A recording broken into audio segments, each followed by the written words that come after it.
Hello and welcome to this instalment of Talkin Trim. I'm Jonathon Skinner and today we're looking at the cockpit cabin carpet set for the Triumph TR2 and TR3 models. Also included in this video, I'm going to be giving you a brief overview of the boot trunk area of the car, as well as overmats, felts and fixings. But the main focus is the carpet set for the main cockpit cabin area. The carpet set's only applicable to the TR2 and the TR3 models. It's not applicable to TR3As. They had a different design carpet set, and it's something that we touch on as a business, that actually we do something correctly around the gearbox that a lot of other companies do not, which I'll show you in detail when I get to it. So only TR2s and TR3s. We have got separate videos showing the TR3As, so be sure to check that out if that's what your restoration is looking for. This particular set has been done in tan wool. Wool is our premium automotive carpet and the one that we would strongly recommend you consider using for your restoration of your main cockpit cabin area.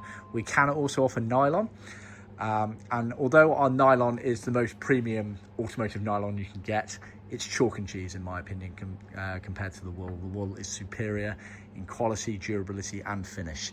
True test of carpet is to give it a bend and see how much backing you see through the pile. As you can see on this wool here, you don't see much of the backing at all, as it's very densely packed pile. And that's the overall difference, and we'd really encourage people to get samples from us, because there is one other main manufacturer of automotive wool carpets in terms of the raw material that some of our competitors use, and we've been down that road with that carpet.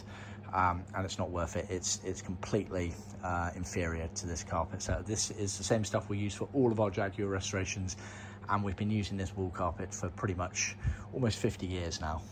So it's tried and tested.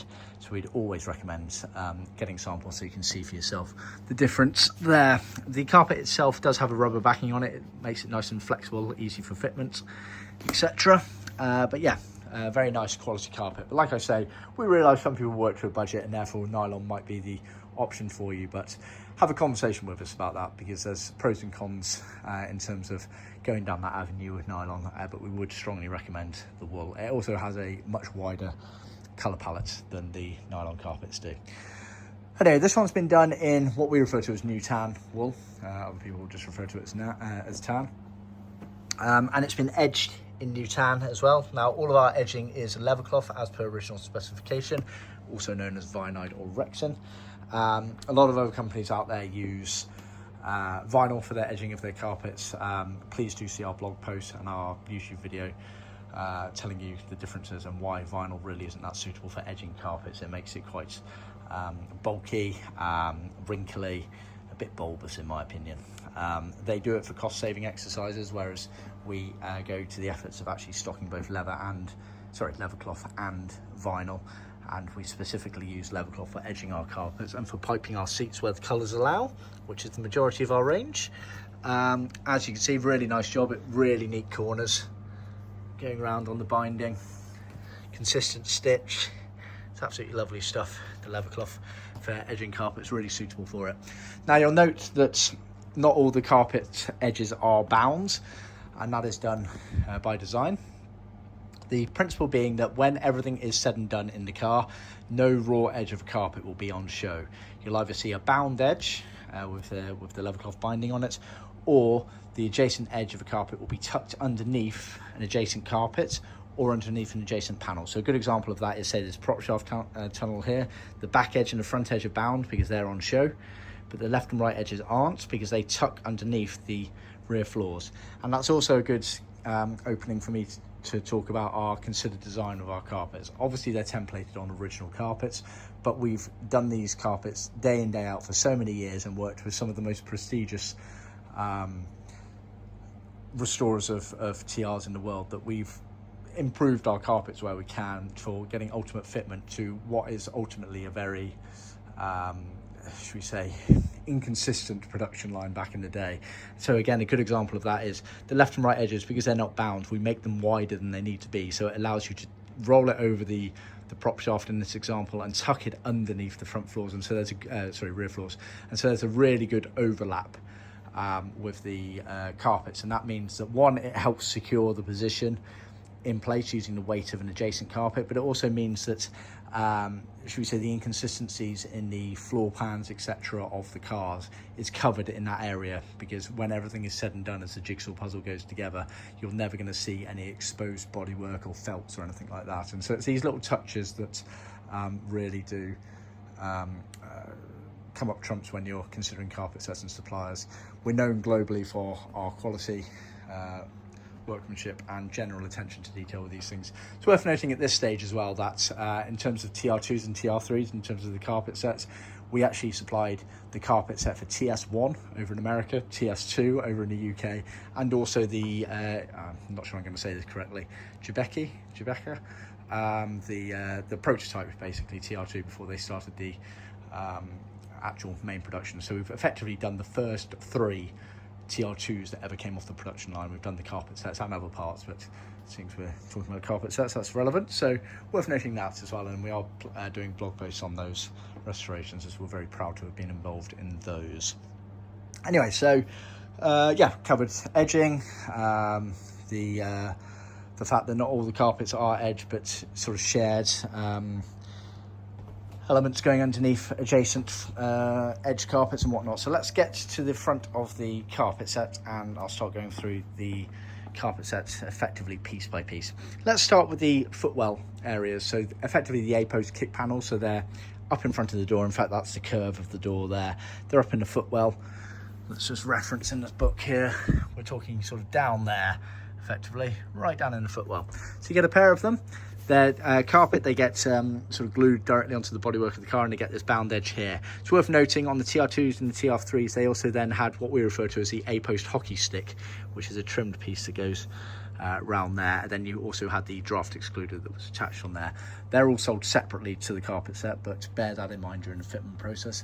It's also worth noting at this stage that we're more than happy to send you lots of photos, either yourself or your trimmer, to show you how this jigsaw puzzle goes together.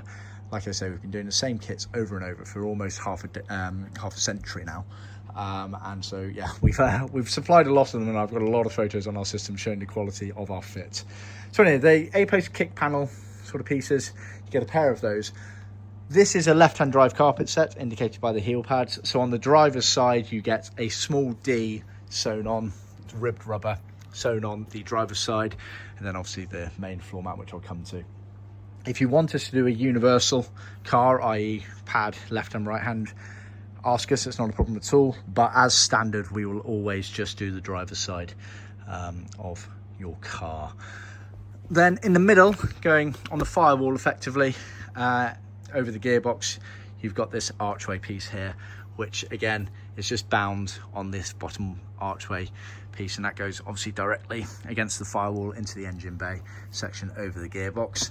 And then to the left and to the right of those, you have the toe board pieces. They're not a mirror image, they are slightly sort of handed, but they stayed consistent between right-hand drive and left-hand drive, but they are different shapes to one another. And again, they're bound all the way around apart from on the bottom edge, because the bottom edge effectively tucks underneath the adjacent front floor section there. You then had the very confusing gearbox clutch housing, so the sort of front gearbox section here, which is made up of these 4 pieces here. Now, this is a key point. This is original for the TR2s and the TR3s, this multi-piece carpet. However, a lot of other companies out there, including the very big wholesalers, they default incorrectly to the TR3A spec, which is that big, bulky, one-piece gearbox tunnel. And even in this book here, you can see, so this is TR2, and you can see this is the correct gearbox setup there, because you can see the sewing around the gear lever gator, which is that there, and the binding indicating this element here. Whereas this one here, which is actually a TR3, and you can see from the seats it is a TR3, not a 3A, and the door panels as well, they've got the rather cumbersome and bulky TR3A gearbox tunnel.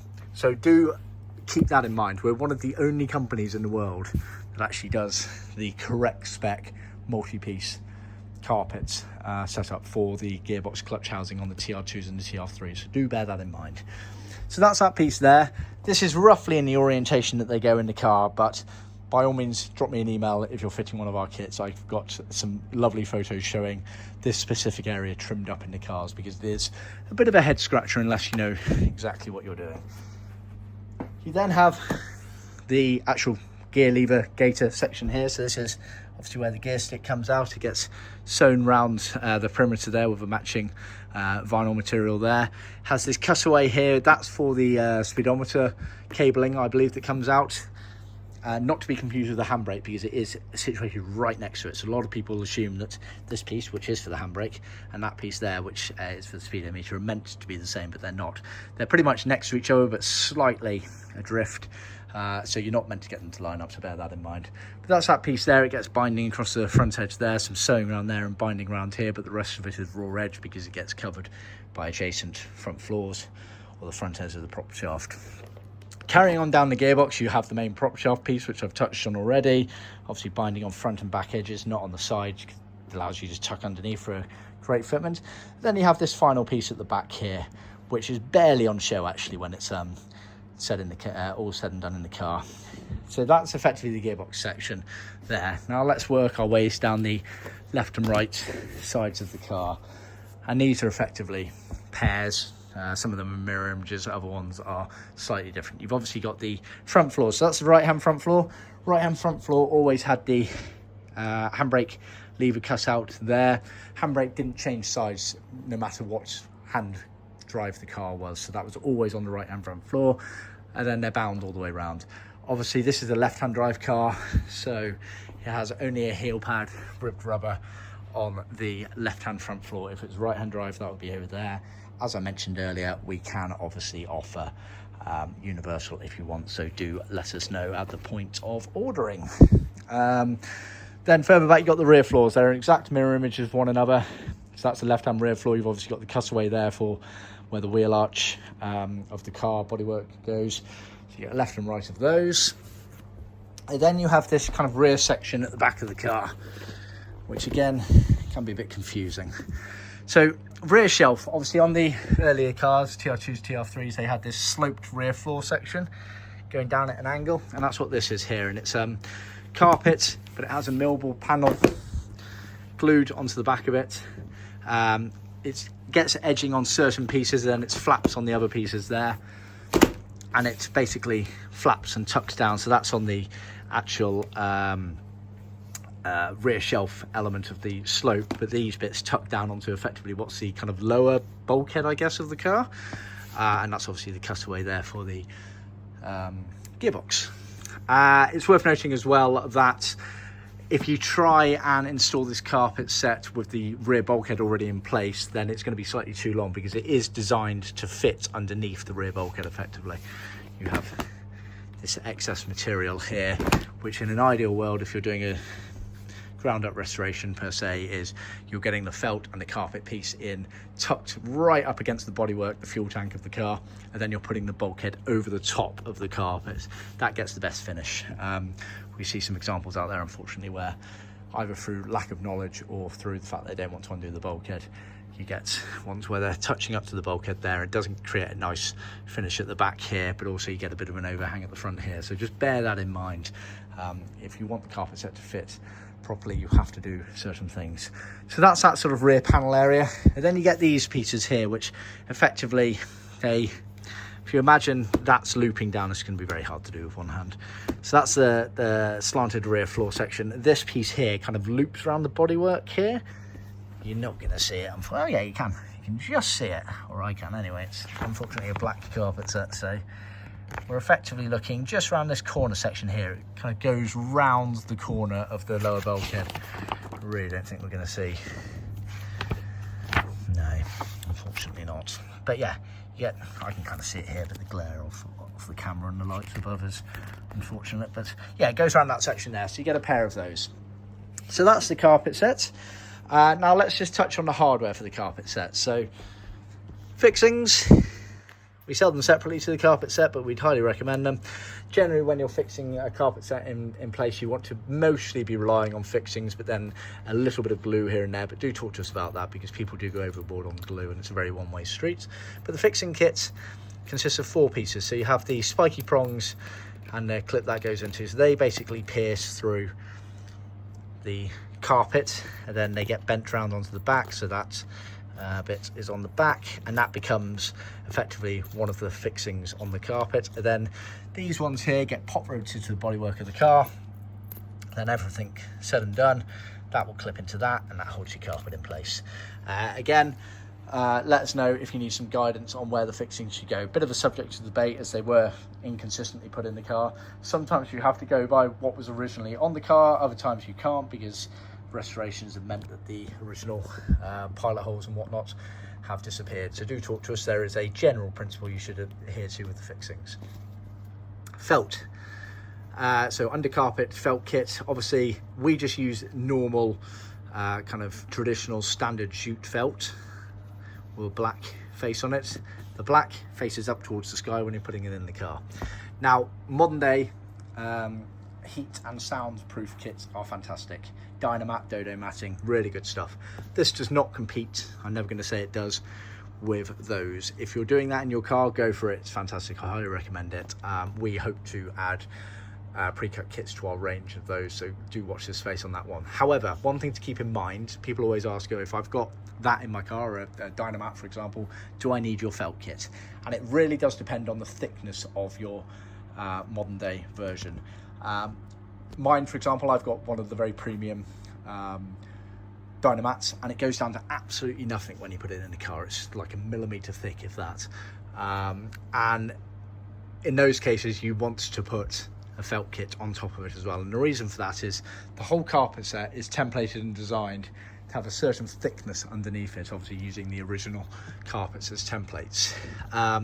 So we always recommend anywhere between 5 and 10 millimeters should be underneath your carpets to get the best fitment, especially around some of the sort of gearbox areas at the front of the car and whatnot. So bear that in mind. Also, it has the added benefit of giving a nice soft underfoot feel as well, so bear that in mind. But if you have got a modern day heat and sound proofing that's a bit thicker, anywhere between 5 and 10 millimeters, then you don't need one of our additional ones, so just bear that in mind. But most people go for the premium aftermarket modern day versions, and then one of our felt kits as well on top. So bear that in mind. Again, sold separately to the carpet set. Also, as a general note on that, we do not recommend gluing your carpets to your underfelts. But yeah, I can talk to you about that in more depth if you want, and I do plan at some point to do a video or blog detailing all of that. So that's effectively the carpet set and the main hardware pieces. Let's just touch on the overmats as well. So we've got two style of overmats, and they're obviously to just place in your footwell, front floor footwells. Two designs. You got this rubber one here, which ribbed rubber, has a nice Triumph TR logo on it there, and sort of spiky bits on the back to give it a bit of grip. They're made generic for a lot of the Triumph TR2s, TR6s, so they're a good fit, but you know, they're not going to be perfect to every single car. Same again on this one here. It's a bit of a plush nylon in black with Triumph written across it. Again, has grippy back to it. So we tend to recommend getting one of them. I've got some rubber ones because it just means it's an easy, nice, clean wipe down in the car. So if you're sort of out and about at a show and in a field or whatever, you're not going to get any mud or anything damaging your carpets. So we offer those, again, sold completely separately. Right, let's go on to the boot kit, boot trunk kit. So obviously us Brits refer to it as a boot, and I believe our American cousins refer to it as a trunk, so then we refer to it as a boot trunk kit to cover our bases. And effectively what you have is you have we call it a boot liner board, fuel tank board, petrol tank board, other people refer to it as. It's basically the panel that sits on the rear bulkhead, boot side in the car. Up here basically. Right up against it. It was originally, as per this one, a grained face black millboard material, so it has this sort of grain effect to it, akin to sort of leather or vinyl feel. We cut all of these in-house on our in-house CNC machine, and then it has this crease down the bottom here, which then get bent up at the angle like that and onto the floor effectively. So that's the boot liner board there. We sell those by the absolute dozen, always have. So one, we know they're a great fit, but two, they look great in the car, these sorts of things. However, we can offer sort of a more premium version, and I have done other videos showcasing these as well, and I've put an example below. We can trim them in carpet. Now obviously that's a completely random carpet because we didn't have a black nylon one going through to show you. So this is actually our Palomino wool. The customer, actually, it's from a TR3A video, if you want to check that out. The customer's gone for Palomino wool for his carpet set and also for all of his boot area, so we've matched the wool to that one there, but trim them in those and it looks really, really nice. And it's often a standout piece because a lot of people don't put much effort into the boot area of their car, so if you do, it really does become a bit of a showstopper, and it can look really, really nice. So anyway, boot liner board, that's one of the items of the boot trunk kit that you should consider. That's sold as a singular piece, available in black as a millboard material like that, which is what most people have in their cars. We can also trim it in vinyl if you want. However, there's no point in us trimming it in vinyl if you just want black, because the boot liner board on its own does that job. Or we can trim it in nylon carpet or in wool carpet in colours of your choices. Obviously, we would strongly recommend you just keep it consistent with whatever the rest of the boot is, in terms of colour at least. So that's the boot liner board. You then have the boot mat. So it's obviously the mat that went from side to side on the car, and that was original for the car as well. Actually, all TR2s to TR3Bs shared the same spec in the boot trunk areas. So the mat, again, is available actually in 3 materials. You've got nylon, which is what this is, wool, or hardura. And originally some of them did leave in hardura. Hardura being a felt back plastic material that was briefly used by Triumph, but then much more used by sort of Jaguar during this era. So we can offer that as well. It's bound all the way around, apart from on the back edge there. Same principle again as what I said with that one. In theory, it should get tucked slightly underneath the boot liner edge there, but we do not bind that back edge, so it does allow for a bit of flexibility with the fitment process. Now obviously it has a sort of T-latch cutaway here for where the bonnets, sorry, not the bonnet, the boot lid sort of release happens. Now we don't pre-cut that because it's a bit of a dangerous game, because it can affect the ultimate fitment. But what we do is what we call back tacking, which you can just about make out. It's where it's double stitched in that area, and that basically means that it gives you the ability to just cut that and it won't come unfrayed either side, so it could give you a nice little cut for exactly where your boot latch needs to go. Job done. So that's the boot mat there, again sold as a singular piece. Then we have the boot side kits, which are sold as a 4-piece kit. So you've got a pair, well, sorry, right hand, left hand. Now these are completely non-original. This is something that my father designed many years ago. And again, we do tend to sell a lot of these because it makes the cars look really, really nice. Again, we offer it just in nylon or in wool, whatever colour you want, but we recommend obviously being consistent. And you basically get 4 pieces. You get these pieces which are bound, which go, let's actually look at the right hand one, it'll make a bit more sense because of the picture. You get this piece here, which is bound apart from on the bottom, which will tuck under, and that goes in that area there. And then you get this piece here, which doesn't have any binding on it, which goes over the wheel arch there. And the reason that piece doesn't get any binding on it is because the adjacent pieces are either underneath that edge or this edge here, if that makes sense. Same concept as the main cockpit cabin area of the car. So yeah, that's effectively an overview of the main cockpit cabin carpet set, hardware and the boot trunk area. Try to be concise and straightforward as possible. Hope it all made sense. Any questions, do ask me in the comments or send me an email. But yeah, if there's anything we can help you with your restoration, you know where to find us. Thanks for tuning in. Please remember to like, subscribe and share with other classic car enthusiasts out there. Of course, be sure to check out the videos at the end of this one as well, as they'll also have some useful tips for parts that you may require for either your TR2 or TR3 restoration. Thanks for tuning in. I'll see you next time.